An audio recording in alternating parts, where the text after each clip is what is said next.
नमस्कार, बहुत स्वागत है आपका न्यूज रूम लाइव में। आपके साथ मैं हूं सोनाली सिंह। बुलेटिन की शुरुआत इस वक्त की सबसे बड़ी खबर के साथ करते हैं। हिजाब मामले में अब तक कोई फाइनल फैसला नहीं आया है। अब ये पूरा मामला बड़ी बेंच को सौंपा जाएगा। हिजाब मामले में दोनों जजों में मतभेद की सूचना मिली है। दोनों जजों के फैसले अलग अलग बताए जा रहे हैं।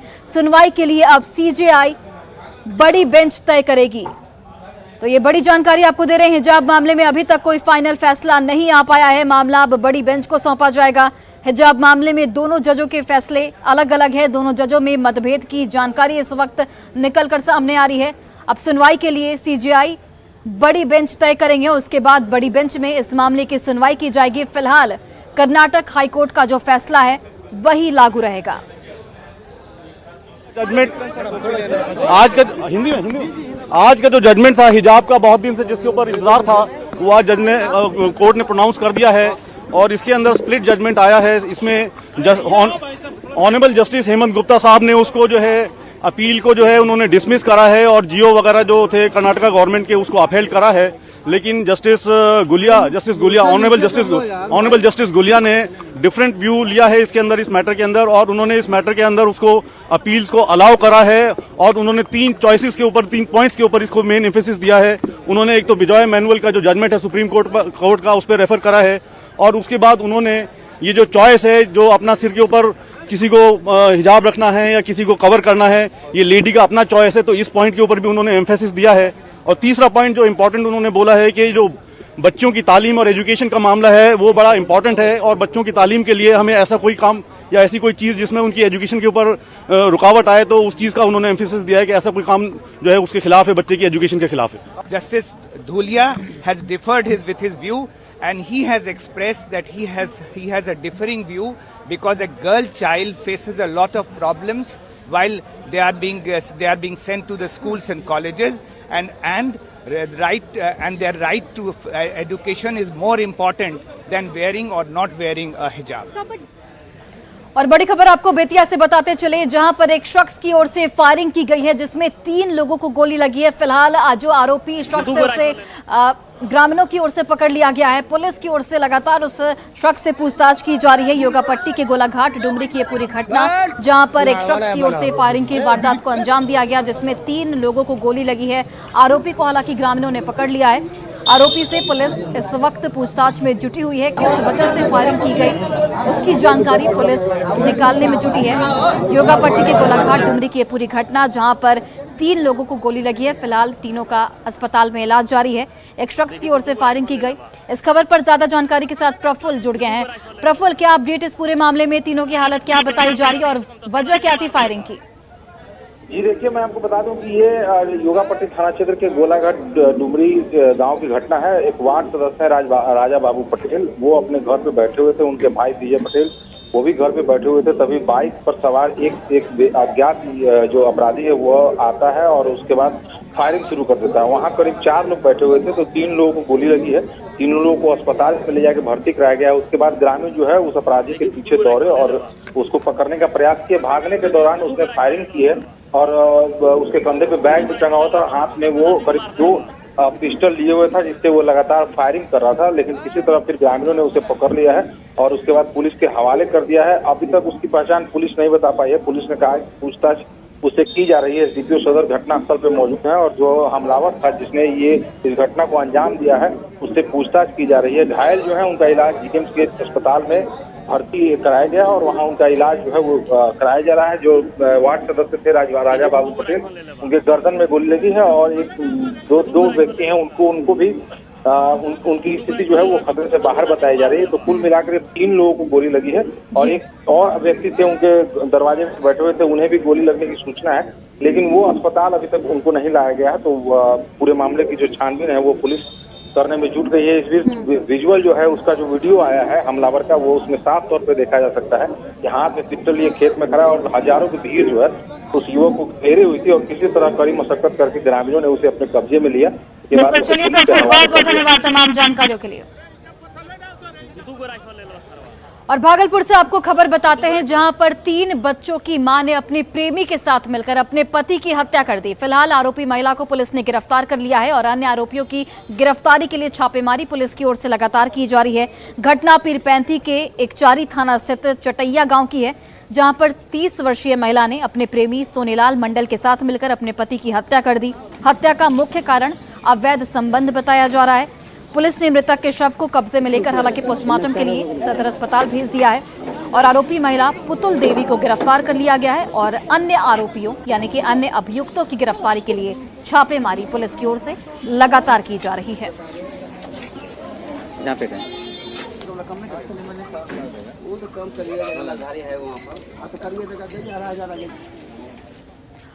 और बड़ी खबर आपको आरा से बताते चले, जहां पर मुखिया ने पूर्व मुखिया के घर पर फायरिंग की है। फिलहाल इस घटना के बाद इलाके में हड़कंप मच गया है। पुलिस इस पूरे मामले की छानबीन में जुट गई है।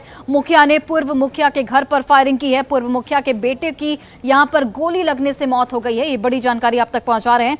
पुलिस ने आरोपी मुखिया को हालांकि गिरफ्तार कर लिया है। कोरी पंचायत के मुखिया ने फायरिंग की वारदात को अंजाम दिया था। आपसी विवाद में मुखिया की ओर से गोली चलाई गई है। आरोपी मुखिया का नाम संजय चौधरी बताया जा रहा है, जिसने देर रात पुरानी चुनावी रंजिश में इस घटना को अंजाम दिया। संजय चौधरी का पूर्व मुखिया रामेश्वर उर्फ बम पासवान के साथ लंबे समय से चुनावी रंजिश चल रही थी और इसी को लेकर बीती रात इस घटना को अंजाम दिया गया, जिसमें पूर्व मुखिया की बेटे की गोली लगने से मौत हो गई। फिलहाल पुलिस इस पूरे मामले की छानबीन में जुट गई है।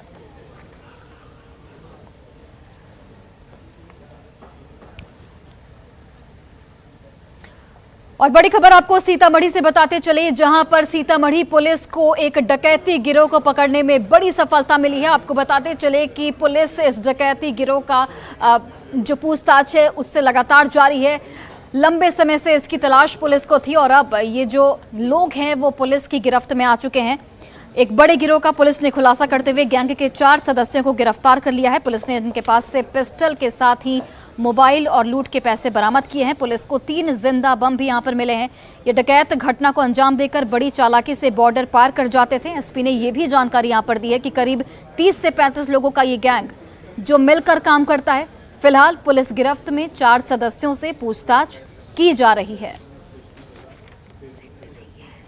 30 की संख्या में क्रिमिनल डकैती की घटना को कारित करते हैं। उसमें ज़्यादातर अपराधियों के नाम का भी खुलासा हुआ है, जिसमें पता चला है कि वो लोग यहाँ के लोकल लाइनर से संपर्क करते हैं। इसमें से 1-2 अपराधी हैं जिनका संबंध भी है उन लोगों से, जिसके चलते भी वो लोग संपर्क में आते हैं। उनके द्वारा लोकल लाइनर का भी कार्य किया जाता है। घटना में भी अपने क्षेत्र की जो घटना होती है उसमें ये लोग थोड़ा दूर से आके लाइनिंग का काम करते हैं और दूसरे क्षेत्र में जाते हैं तो खुद भी इनके द्वारा घटना कारित की जाती है। तो आप देखिए, सीतामढ़ी पुलिस को ये बड़ी सफलता मिली है। डकैती गिरोह के 4 सदस्यों को गिरफ्तार किया गया है, जिनमें इनके पास से पिस्टल के साथ ही मोबाइल फोन और लूट के पैसे बरामद किए गए हैं। पुलिस को 3 जिंदा बम भी इनके पास से मिले हैं और ये डकैत घटना को अंजाम देकर बड़ी चालाकी से बॉर्डर पार कर जाते थे, लेकिन पुलिस ने इस पूरे मामले का खुलासा करते हुए 3 को गिरफ्तार कर लिया है।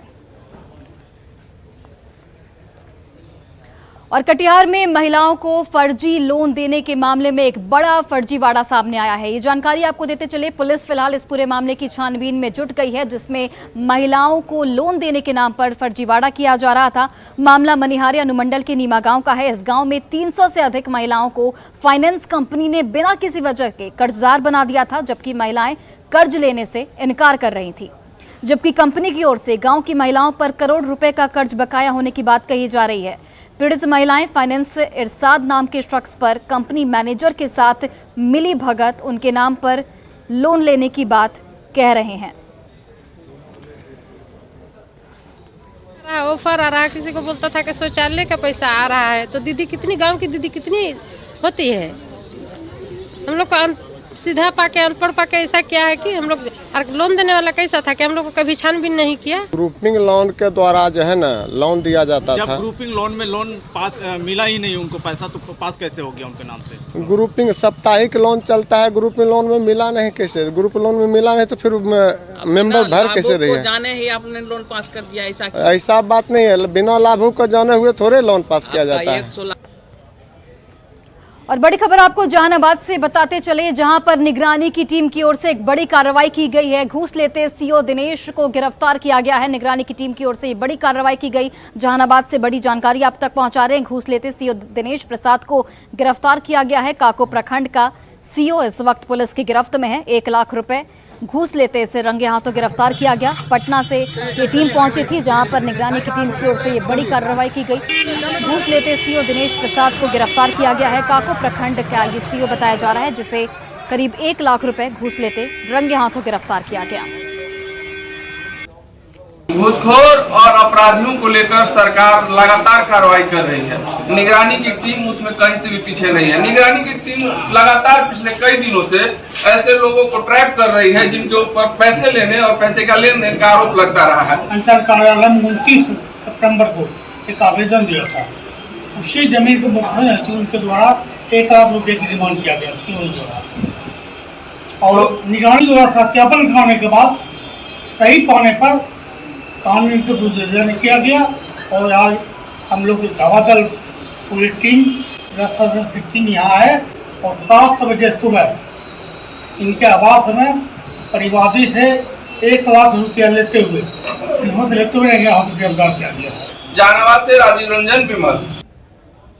और बिहार में शराबबंदी है, लेकिन इसके बावजूद आए दिन ऐसी खबरें सामने आती हैं कि शराब की बोतलें बरामद की जा रही हैं, शराब की बड़ी खेप बरामद की जा रही है। पुलिस के लाख कोशिशों के बावजूद लगातार शराब तस्कर शराब की तस्करी करने में जुटे हुए हैं और शराब की बोतलें बरामद की जा रही हैं। 2 तस्वीरें आपके टीवी स्क्रीन पर आपको दिखाते हैं। पहली तस्वीर डीएमसीएच की है, जहां से शराब की जब्ती की गई है। बॉयज हॉस्टल के मेस में जहां 27 बोतल शराब बरामद की गई है। वहीं दूसरी तस्वीर देखिए, पटना की है, जहां से पुलिस ने जक्कनपुर थाना क्षेत्र स्थित एक होटल से शराब पार्टी का भंडाफोड़ किया है। पुलिस ने कार्रवाई करते हुए होटल मालिक सहित 2 लोगों को यहां पर गिरफ्तार किया गया। लेकिन इन तस्वीरों के जरिए आप समझ सकते हैं कि बिहार में शराबबंदी का क्या हाल है। लगातार ऐसी खबरें सामने आती हैं, शराब पार्टी की जा रही है, शराब की बोतलें बरामद हो रही हैं, शराब तस्करी में जो तस्कर हैं वो लगातार लगे हुए हैं। तस्करों की गिरफ्तारी भी होती है, लेकिन उसके बावजूद भी पुलिस इस पर पूर्ण रूप से अंकुश लगाने में नाकामयाब साबित हो रही है।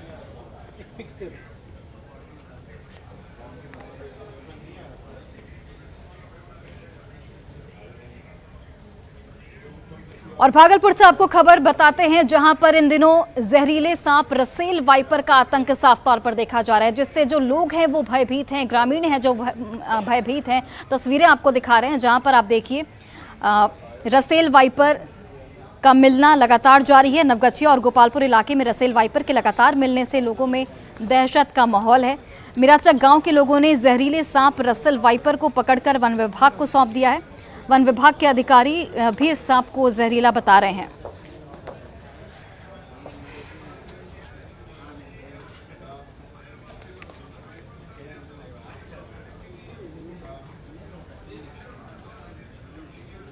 और बड़ी खबर आपको पटना से बताते चले, बड़ी जानकारी आपको देते चले कि बिल्डिंग में लगे आग पर काबू पा लिया गया है।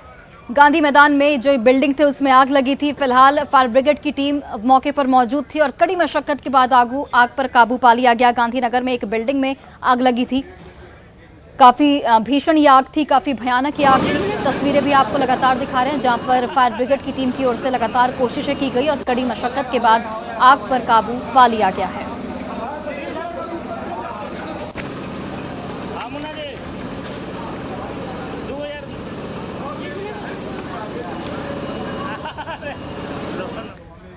और बड़ी खबर आपको रांची से बताते चले, जहां पर वेयर हाउस में आग लगी थी, लेकिन अब आग पर काबू पा लिया गया है। काफी मशक्कत के बाद फायर ब्रिगेड की टीम ने आग पर काबू पाया, लेकिन यहां पर लाखों का नुकसान बताया जा रहा है। जानकारी आपको देते चले कि किस वजह से आग लगी वो अभी तक नहीं पता चल पाया है, लेकिन आशंका ये जाहिर की जा रही है कि शॉर्ट सर्किट की वजह से आग लगी है। फायर ब्रिगेड की टीम मौके पर पहुंची थी। फायर ब्रिगेड की 9 गाड़ियों ने मिलकर आग बुझाई है। कड़ी मशक्कत के बाद आग को बुझाया गया है। नामकुम के वेयर हाउस में आग लगी थी, जिसमें बारागांव में ये निजी कंपनी का वेयर हाउस स्थित है। लाखों के नुकसान की आशंका यहां पर जाहिर की जा रही है।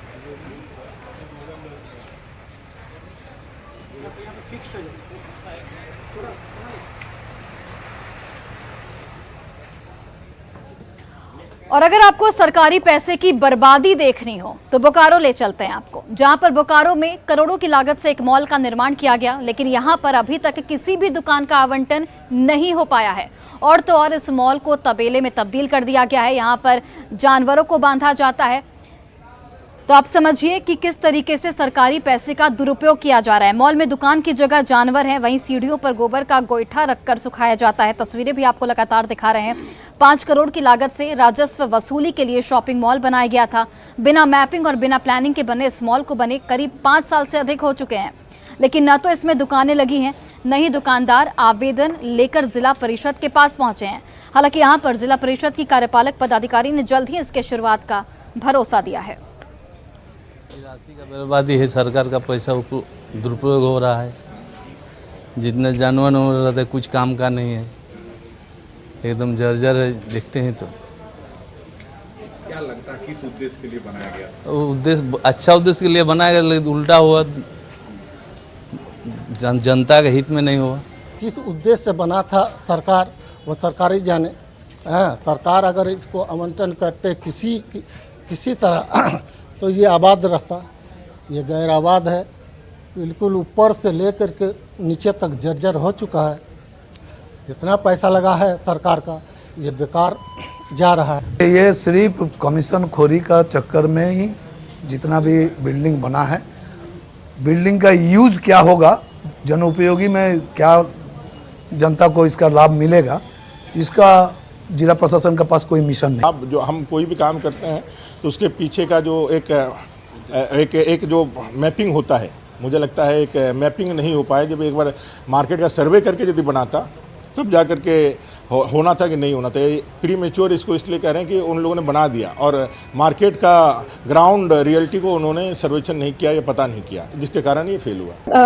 क्योंकि पहले 2-3 बार जिला परिषद के द्वारा प्रयास किया गया था इसको ऑक्शनिंग के लिए, क्योंकि वहाँ पे रेलवे स्टेशन नहीं चालू होने के कारण कोई दुकान लेने के लिए इच्छुक नहीं थे। लेकिन अभी रेलवे स्टेशन भी लगभग चालू हो गया है और हम लोग इस बार इसीलिए फ्लोर वाइज उसको ऑक्शनिंग करेंगे। तो हमें उम्मीद है अक्टूबर मंथ एंड तक उसमें जो ऑक्शनिंग करके, मतलब दुकान आवंटन करके उसमें चालू किया जाए। और देखिए, रांची के बीजेपी कार्यालय में प्रदेश पदाधिकारियों की बैठक बुलाई गई। इस बैठक को बेहद महत्वपूर्ण इसलिए बताया जा रहा है कि इस बैठक में किस तरीके से पंचायत चुनाव के जो चुने गए कार्यकर्ता हैं, उन्हें किस तरीके से अपने पंचायतों की जानकारी लोगों तक पहुंचानी है, लोगों को किस तरीके से जागरूक करना है, योजनाओं की जानकारी किस तरीके से देनी है, उसे लेकर दिशा निर्देश दिए गए। बीजेपी राज्यसभा सांसद आदित्य साहू ने बताया कि पंचायत चुनाव में इस बार बड़ी संख्या में बीजेपी कार्यकर्ताओं को जीत हासिल हुई है, लिहाजा पार्टी कार्यालय में पंचायत प्रतिनिधियों को बुलाकर सम्मानित किया गया। पंचायत चुनाव हुए थे तो भारी संख्या में हमारे कार्यकर्ता पंचायत का चुनाव जीत के आए हैं। चाहे वो मुखिया का चुनाव हो, पंचायत समिति का चुनाव हो, वार्ड का हो, जिला परिषद का हो, सभी प्रकार के चुनाव में भारतीय जनता पार्टी कार्यकर्ता चुन के आए हैं। तो इसलिए पार्टी ने एक कार्यक्रम बनाया है कि जो चुने हुए प्रतिनिधि हैं, जो भारतीय जनता पार्टी के कार्यकर्ता हैं, उनको आमंत्रित करके उनको सम्मानित करने का कार्यक्रम बनाया है। और देवघर से आपको एक तस्वीर दिखाते हैं, जहां पर देखिए अब सामाजिक दायरों से बाहर निकलकर अब बेटियां भी अपने परिवार को चलाने में एक मुकम्मल जो जिम्मेदारी है वो निभाई जा रही है, बेटियों की ओर से भी। दुमका के वीआईपी मोड़ की आपको तस्वीर दिखाते हैं, माफ कीजिएगा, देवघर की, जहां पर एक वीआईपी चौक पर होममेड पिज़्ज़ा स्टॉल लगाती हैं एक बेटी हैं जिनका नाम है सुमन सिंह। इस काम में उनकी मदद करती हैं उनकी बेटी तान्या, जो 8वीं क्लास की छात्रा भी है। इस होममेड पिज़्ज़ा स्टॉल में पिज़्ज़ा के साथ मोमोज, स्वीट कॉर्न भी मिलते हैं, जिसके स्वाद के दीवाने लोग बार बार यहां पर पहुंचते हैं और जायके का लुत्फ उठाते हैं। हर दिन शाम 5 बजे से रात 10 बजे तक ये स्टॉल लगाया जाता है। आखिर क्या है इस होममेड पिज़्ज़ा स्टॉल की खासियत, जानने के लिए हमारे सहयोगी मनीष दुबे के इस रिपोर्ट को देखिए। है कि एक सफल व्यक्ति और एक असफल व्यक्ति के पास 24 घंटे का ही समय होता है। जो सफल होते हैं वो काम करते हैं, वो इनिशिएटिव लेते हैं और उसके बाद फिर वो सफल होते हैं। ऐसी एक कहानी हम आपको बताने जा रहे हैं। देवघर के वीआईपी चौक पर एक महिला है, अपने परिवार के साथ होममेड पिज़्ज़ा बना रही है। आप देख सकते हैं कि यहाँ पर जो स्टॉल एक लगा हुआ है होममेड पिज़्ज़ा का, और साथ ही साथ मोमोज़ भी बनाती हैं। किस तरह से आपने ये सोचा कि ये इनिशिएटिव ले और उसके बाद आपने ये किया? जी, खुद का कुछ करना चाहिए सर, बस यही सोचें कि दूसरे के यहाँ जो काम करे वो खुद से ही करे, अपना छोटा ही बिजनेस हो सही। क्या क्या आप बनाती हैं? मोमो है, पिज्ज़ा है, कटलेट है, स्वीट कॉर्न है। अभी कैसा मार्केट है VIP चौक पर आप इस तरह से लगा रहे हैं? अच्छा है। हेजिटेशन? नहीं, कोई हेजिटेशन नहीं, कोई प्रॉब्लम नहीं है। सपोर्ट करते हैं सब पब्लिक लोग, और टेस्ट जिनको अच्छा लगता है वो दोबारा आते ही है। साथ में इनकी बेटी भी यहाँ पर इनका मदद करती है, स्कूल में पढ़ती भी है। कौन से क्लास में आप पढ़ती हैं? 8 में। हम 8 में हैं, डिवाइन के। अच्छा, कितना अच्छा लगता है मम्मी का हाथ बटाती हैं, काम करती हैं तो? बहुत अच्छा लगता है। अपना समय निकाल के मम्मी का यहाँ मदद करने आती हैं? शाम के टाइम पे। शाम के टाइम पे कस्टमर आते, कितना अच्छा लगता है आपको? बहुत अच्छा। बाकी हम इधर नीचे का भी थोड़ा संभाल लेते हैं, और मम्मी का भी जो हेल्प होता है कैशियर टाइप का, वो सब कर लेते हैं। अच्छा, कि बेटी इस तरह का काम कर रही है, कितना इधर आ गया? मुझे करना तो पड़ेगा ना, अच्छा ही लग रहा है, लेकिन करने पड़ेगा। सपोर्ट करती हैं आप? संघर्ष करना ही पड़ेगा। तो इस तरह का जब आपको बताई होंगी तो क्या आपने अलाउड किया था? हाँ जी, कोई बात नहीं। आजकल तो लड़की लोग कहाँ से कहाँ पहुँच रहा है। बिल्कुल, तो बिल्कुल महिलाएं जो सोच ले वो करके ही दिखाती है, और ऐसा ही कुछ यहाँ पर ये देखने को मिला है कि होममेड पिज़्ज़ा देवघर के VIP चौक पर बनाया जा रहा है और लोगों को भी खूब पसंद आ रहा है। मनीष दुबे, न्यूज़ 18 देवघर।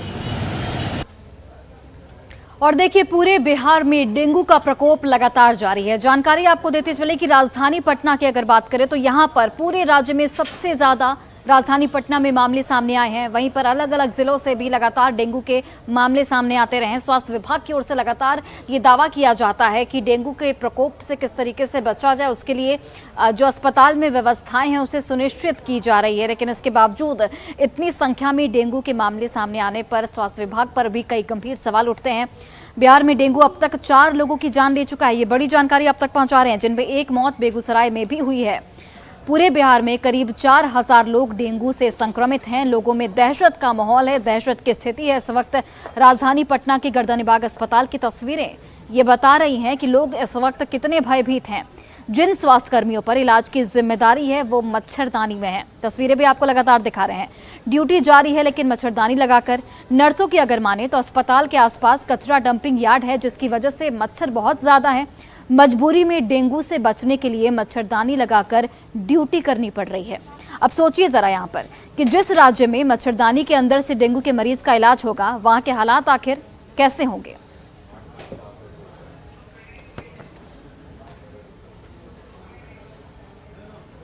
और फिलहाल इस बुलेटिन में बस इतना ही। आप देखते रहिए न्यूज़ 18 बिहार झारखंड।